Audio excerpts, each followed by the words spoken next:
Viewers, আজকের ভিডিওতে আমি ইতালিতে বৈধ হওয়ার গুরুত্বপূর্ণ যে একটা প্রসিডিউর পদ্ধতি সে বিষয়টা নিয়ে আমি আলোচনা করব। আপনারা যারা ইতালিতে যাবেন বা গিয়েছেন বা এমনও হতে পারে আপনার ভাই বন্ধু আত্মীয় স্বজন যারা ইতালিতে আছেন এবং অ্যাজাইলামের মাধ্যমে বৈধ হতে চান, তাদের জন্য ভিডিওটি অত্যন্ত গুরুত্বপূর্ণ বলে আমি মনে করি। তার কারণ হচ্ছে যে আমি অ্যাজাইলাম সম্বন্ধে বিস্তারিত আলোচনা করব এই ভিডিওতে।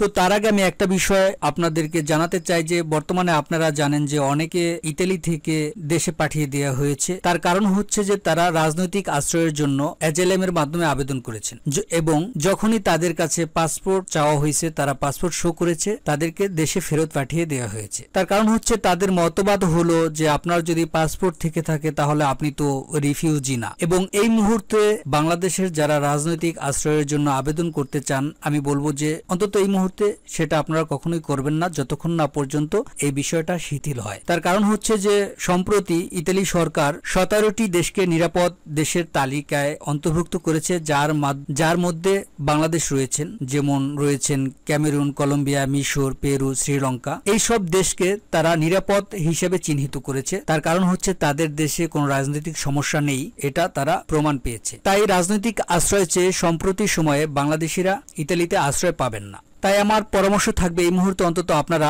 রাজনৈতিক আশ্রয় চেয়ে অ্যাজাইলামের মাধ্যমে আবেদন করবেন না। অনেকে এখন হতদরিদ্র, বাস্তুভিটাহীন বা পারিবারিক নানা সমস্যা এই সব তথ্য তুলে ধরে অ্যাজাইলামের মাধ্যমে আবেদন করেছেন এবং অনেকে হয়তোবা এই ক্ষেত্রে সফল হচ্ছেন, সেটা আপনারা করতে পারেন। তবে রাজনৈতিক আশ্রয় চেয়ে এখন কেউ আবেদন করবেন না। তো ভিউয়ার্স, আমি আপনাদের সাথে যে তথ্যগুলো এখন শেয়ার করব, আপনারা দেখতেই পাচ্ছেন যে এটা হচ্ছে UNHCR the UN refugee agency help Italy. এটা জাতিসংঘের ইতালীয় অ্যাজাইলাম পদ্ধতির যে ওয়েবসাইট, সেখান থেকে আমি আপনাদের সাথে তথ্যগুলো শেয়ার করব। আপনারা এটা শিওর থাকতে পারেন যে এই তথ্যগুলো অত্যন্ত নির্ভরযোগ্য এবং 100% অথেন্টিক। তো ভিউয়ার্স, আপনারা ভিডিওটি কন্টিনিউ করতে থাকেন। তো এখানে বলা হচ্ছে ইতালিতে আশ্রয়ের পদ্ধতি, কারা আশ্রয়ের জন্য আবেদন করতে পারে। বলা হচ্ছে আপনি যদি ইউরোপীয় ইউনিয়নের নাগরিক না হন এবং আপনার উৎপত্তির দেশে ফিরে যেতে না পারেন, কারণ আপনি নিপীড়নের আশঙ্কা করছেন বা গুরুতর ক্ষতির আশঙ্কা করছেন এবং আপনি আপনার মূল দেশ থেকে সুরক্ষা পেতে অক্ষম, যদি আপনার কোনো নাগরিকত্ব না থাকে এবং আপনি আপনার অভ্যাসগত বসবাসের দেশে ফিরে গেলে নিপীড়নের ভয় পান বা গুরুতর ক্ষতির আশঙ্কা করেন। দ্বিতীয়ত হচ্ছে যে আপনি কোথায় আশ্রয়ের জন্য আবেদন করতে পারেন। বলা হচ্ছে প্রাদেশিক পুলিশ সদর দপ্তরে, কস্তুরা বা সীমান্ত পুলিশ স্টেশনে। আপনি আগমনের পর বর্ডার পুলিশ স্টেশনে আশ্রয়ের জন্য আবেদন করার আপনার অভিপ্রায় প্রকাশ করতে পারেন, অথবা আপনি যদি ইতিমধ্যে ইতালিতে থাকেন তাহলে নিকটতম প্রাদেশিক পুলিশ সদর দপ্তরে, কস্তুরা ইমিগ্রেশন অফিসে, ইফিসিও ইমিগ্রিজিওনি-তে আবেদন করতে পারেন। যদি সীমান্তে আশ্রয়ের আবেদন করা হয়, সীমান্ত পুলিশ আপনাকে আনুষ্ঠানিক নিবন্ধনের জন্য কস্তুরাতে যেতে আমন্ত্রণ জানাবে। এমনকি আপনি যদি কারাগারে থাকেন বা প্রি রিমুভাল সুবিধায় বন্দী থাকেন, তাহলে আপনি আন্তর্জাতিক সুরক্ষার জন্য আবেদন করতে পারেন। আবেদনগুলি পৃথক, প্রতিটি প্রাপ্তবয়স্ককে ব্যক্তিগতভাবে তাদের নিজস্ব আবেদন জমা দিতে হবে। আপনার সাথে যদি 18 বছরের কম বয়সী শিশু থাকে, অনুগ্রহ করে কর্তৃপক্ষকে তাদের উপস্থিতির বিষয়ে জানান। আশ্রয়ের আবেদন করার জন্য আনুষ্ঠানিক সময়সীমা নেই, তবে যত তাড়াতাড়ি সম্ভব আপনার আবেদন জমা দেওয়ার পরামর্শ দেওয়া হলো। তৃতীয়ত বলা হচ্ছে আমি কিভাবে আশ্রয়ের জন্য আবেদন করতে পারি। সেই প্রসিডিউরটা আপনি একজন দোভাষীর সাহায্যে নিজের ভাষায় মৌখিকভাবে বা লিখিতভাবে আন্তর্জাতিক সুরক্ষা চাওয়ার আপনার অভিপ্রায় প্রকাশ করতে পারেন। গোপনীয়তার ব্যাপারে বলা হচ্ছে আন্তর্জাতিক সুরক্ষার জন্য আপনার আবেদনের তথ্য গোপন রাখা হবে। এর মানে হলো যারা এটি প্রক্রিয়া করবে, পুলিশ সহ, তারা কোনো তথ্য কারোর সাথে শেয়ার করবে না আপনার সম্মতি ব্যতীত কোনো বহিরাগত ব্যক্তির সাথে যার মধ্যে আপনার জন্মের দেশের সম্পর্ক রয়েছে। তো আমি ইতালীয় না বললে কি হবে? সেক্ষেত্রে যেখানে প্রয়োজন আপনার নিজের ভাষায় বা আপনি বোঝেন এমন ভাষায় একজন দোভাষীর পরিষেবা গ্রহণ করতে হবে। যেখানে প্রয়োজন হবে প্রক্রিয়া চলাকালীন আপনার তৈরি করা নথিগুলো উপযুক্ত কর্তৃপক্ষের জন্য কাজ করা দোভাষীর দ্বারা অনুবাদ করা হবে। তারপরে কিভাবে আমার আশ্রয়ের আবেদন আনুষ্ঠানিকভাবে নিবন্ধিত হয় সে ব্যাপারে বলা হচ্ছে যে আপনি আন্তর্জাতিক সুরক্ষার জন্য আবেদন করার আপনার অভিপ্রায় ব্যক্ত করার পরে পুলিশ আপনার শনাক্তকরণ সম্পাদন করবে। তারা আপনার ব্যক্তিগত তথ্য, নাম, উপাধি, তারিখ এবং জন্মস্থান জাতীয়তা রেকর্ড করবে এবং আপনার ছবি তুলবে। যদি আপনার বয়স 14 বছর বা তার বেশি হয় তাহলে আপনাকে আঙ্গুলের ছাপ দেওয়া হবে। এই পর্যায়টিকে ফটোসেগ্লামেন্টো বলা হয় এবং এটি একটি দ্বিতীয় ধাপ দ্বারা অনুসরণ করা হয়, যার মধ্যে রয়েছে আশ্রয়ের আবেদনের আনুষ্ঠানিক নিবেদন, যা একচেটিয়া ভাবে কোস্তুরায় করা হয়। তারপর হচ্ছে C3 ফর্ম মডিউলো C3 পূরণ করে আবেদনের আনুষ্ঠানিক নিবেদন ভার্বালাইজাজিওনি বা ফর্মালাইজাজিওনি করা হয়। C3 ফর্ম পূরণ করার জন্য পুলিশ অফিসার আপনাকে আপনার পরিচয়, নাম, উপাধি,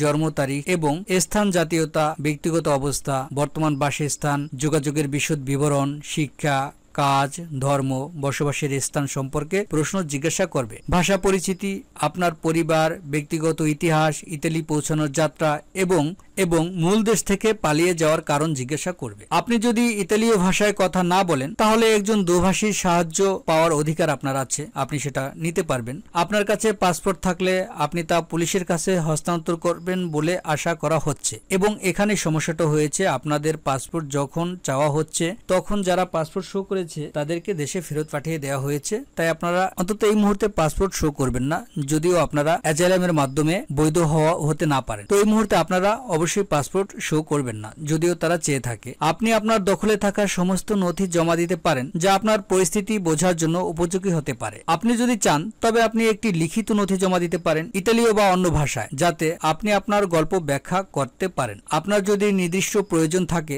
তবে পুলিশের সাথে কথা বলতে দ্বিধা করবেন না। যেমন আপনি 18 বছরের কম বয়সী, আপনি গর্ভবতী বা গুরুতর রোগে আক্রান্ত ইত্যাদি, এগুলো যদি আপনি প্রমাণ দেখাতে পারেন সেক্ষেত্রে আপনারা কিছু বিশেষ সুবিধাও পাবেন। এই ফর্মটি আপনার পুলিশ অফিসার এবং দোভাষীর দ্বারা স্বাক্ষরিত। আপনি C3 এর অনুলিপি এবং পুলিশ কর্তৃপক্ষের কাছে জমা দেওয়া অন্যান্য সমস্ত নথির অনুলিপি পাবেন। তারপরে পুলিশ আপনার আবেদনটি সংযুক্ত নথি সহ অফিসে পাঠাবে, যেটি এটি মূল্যায়ন করতে সক্ষম। নিকটতম টেরিটোরিয়াল কমিশন ফর ইন্টারন্যাশনাল প্রোটেকশনে এই প্রক্রিয়াটি হবে। তারপর হচ্ছে আপনি যদি কোনো স্বাস্থ্য সমস্যা বা অন্যান্য নির্দিষ্ট চাহিদা আপনার থাকে সেটা আপনি কর্তৃপক্ষকে জানাবেন। যেমন আপনি 18 বছর কম বয়সী হলে, আপনি যদি গর্ভবতী হন বা আপনার একটি অক্ষমতা আছে, এরকম কোনো একটা বিষয়। এবং সর্বশেষ বলা আছে আশ্রয়ের জন্য আবেদন করার সময় আমি কি একজন আইনজীবীর অধিকারী। বলা আছে যে আপনার আশ্রয়ের আবেদন জমা দিতে এবং আপনার আবেদন মূল্যায়নের লক্ষ্যে প্রক্রিয়া চলাকালীন একজন আইনজীবীর উপস্থিতির প্রয়োজন নেই। যাই হোক, আপনি যদি একজন আইনজীবীর সাহায্য পেতে পছন্দ করেন তবে আপনি নিজের খরচে এটি করতে পারেন। মানে প্রথমে যখন আপনি আবেদন করবেন তখন আপনার আইনজীবীর প্রয়োজন নেই। তবে আপনি যদি না বোঝেন এবং চান যে আমি একটি আইনজীবী নিয়োগ করব, সেটি আপনার নিজের খরচে করতে হবে। তারপরে বলা আছে যে অনুগ্রহ করে মনে রাখবেন যে আপনি যে কেন্দ্রে অবস্থান করেছেন, যেখানে একজন আইনি অপারেটর থাকে, সেখানে একজন আইনি অপারেটরের কাছ থেকে সহায়তা পেতে পারেন এবং অনেক এনজিও অ্যাসোসিয়েশন আপনাকে বিনামূল্যে আইনি সহায়তা প্রদান করতে পারে। এবং বলা আছে যে যদি আপনার আবেদন টেরিটোরিয়াল কমিশন প্রত্যাখ্যান করে থাকে তাহলে আপনি এই সিদ্ধান্তের বিরুদ্ধে আপিল করতে পারেন। এই ক্ষেত্রে আপনাকে একজন আইনজীবীর সাহায্য নিতেই হবে। তবে প্রথমে আবেদন করার সময় আপনি আইনজীবী চাইলে নিয়োগ করতে পারেন এবং চাইলে নাও নিয়োগ করতে পারেন। এবং বলা আছে যে আপনার যদি পর্যাপ্ত অর্থনৈতিক সংস্থান না থাকে তাহলে ট্রাইব্যুনালের সামনে বিনামূল্যে একজন আইনজীবীর সাহায্য পাওয়ার অধিকার আপনার আছে, আপনি সেটা নিতে পারেন। তো ভিউয়ার্স, বর্তমানে এই যে অ্যাজাইলামের এই প্রসিডিউরের মাধ্যমেই অনেকে বাস্তবিকতাহীন বা চরম দারিদ্রতা এইসব বিষয়গুলো তুলে ধরে আবেদন করছেন। তবে এখন এটা নিয়ে কড়াকড়ি আছে, তার কারণ হচ্ছে যে হয়তোবা অনেক বেশি আশ্রয়ের আবেদন করেছেন, যার কারণে জাতিসংঘ বা ইউরোপীয় ইউনিয়ন ওরকম ভাবে সাপোর্ট দিচ্ছে না, তার কারণ তারা কড়াকড়িটা করছেন। আসলে আমরা যারা এই যে ইতালিতে বৈধ হওয়ার জন্য আবেদন করি বা রিফিউজি হিসেবে আবেদন করি, তাদের দ্বারা কিন্তু ইতালি সরকার অনেক বেশি সুবিধা পায় ইউরোপীয় ইউনিয়ন থেকে এবং জাতিসংঘ থেকে। এটা কিন্তু তাদের একটা ইনকামের পথ। তো আপনারা আসলে আশা করতে পারেন যে এটা পুরোপুরি বন্ধ হয়ে যাবে না, এটা আবারও চালু হবে। তার কারণ হচ্ছে যে যেহেতু তাদের এটা ইনকামের পথ, তারা চাইবে এটাকে পুনরায় ফিরিয়ে আনতে বা এটা চলমান রাখতে। এখন হয়তোবা তারা কড়াকড়িটা এর জন্যই করতেছে জাতিসংঘ অথবা ইউরোপীয় ইউনিয়ন যেহেতু অনেক বেশি রিফিউজিকে তাদের খাওয়াতে পড়াতে হচ্ছে বা অনেক সুবিধা দিতে হচ্ছে এবং এ কারণে তারা ওরকম সাপোর্ট পাচ্ছে না, এর জন্য তারা একটু কড়াকড়ি আরোপ করছে। তবে এই বিষয়টা একটা প্রক্রিয়ার মাধ্যমে আবারও শিথিল হবে, আপনারা আবারও বৈধ হতে পারবেন কোনো একটা পর্যায়ে গিয়ে। তো এখন একটু আপনাদেরকে অবশ্যই সতর্ক হতে হবে। তো ভিউয়ার্স, এই ছিল আজকের আলোচ্য বিষয়। আমার এই চ্যানেলটিতে আপনারা ক্রমাগতভাবে আরো অনেক নির্ভরযোগ্য তথ্য পাবেন, এমনকি আপনারা ইতালিতে যাওয়ার পরে আপনাদের প্রয়োজনীয় যে বিষয়গুলো, যে কিভাবে আপনারা রোমে অ্যাপয়েন্টমেন্ট নেবেন, কিভাবে আপনারা পাসপোর্টের আবেদন করবেন বা এই সংক্রান্ত আরো অনেক কিছু তথ্য আমি ক্রমাগতভাবে নিয়ে আসবো। তাই আপনারা আমার এই চ্যানেলটি সাবস্ক্রাইব করে রাখবেন। আশা করি আপনারা অনেক উপকৃত হবেন এবং আমিও আপনাদের দ্বারা উপকৃত হব। ধন্যবাদ সবাইকে, ভালো থাকবেন।